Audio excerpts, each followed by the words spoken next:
Number 3، Maulana Maududi ایسا مصنف آپ کو پوری دنیا میں نظر نہیں آئے گا۔ اقبال کے فکر کو بڑے پیمانے پر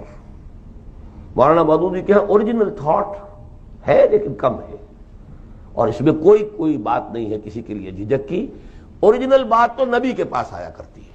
جو اللہ کی طرف سے براہ راست آتی ہے، باقی انسانی علم جو ہے کوئی یہاں سے آپ لیتے ہیں کوئی وہاں سے لیتے ہیں، اس میں بڑھاتے ہیں، ترقی کرتے ہیں، اسی طریقے سے انسانی علم آگے بڑھتا ہے۔ اقبال کا فکر جو شاعری کی شکل میں تھا، یا پھر یہ کہ پروز اگر ہے تو وہ بہت سخت ہے، اس کو سلیس انداز میں مولانا، اسی لیے اقبال نے بلایا مولانا مودودی کو حیدرآباد دکن سے، یو کم ٹو پنجاب۔ یہ ہسٹوریکل فیکٹ ذہن میں رکھیے، مولانا مودودی کا بچپن حیدرآباد دکن کا ہے، وہیں پلے بڑھے ہیں، وہیں انہوں نے رسالہ ترجمان القرآن جاری کیا تھا،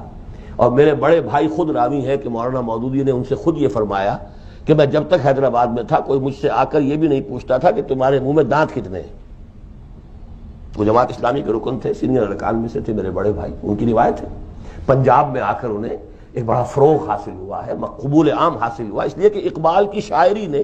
یہاں پر جیسے ہل چل جائے کسی زمین میں، پھر آپ اس کے اندر اگر جا کر بیج ڈالیں گے تو فصل لہلہائے گی، اس لیے انہیں یہاں عروج حاصل ہوا۔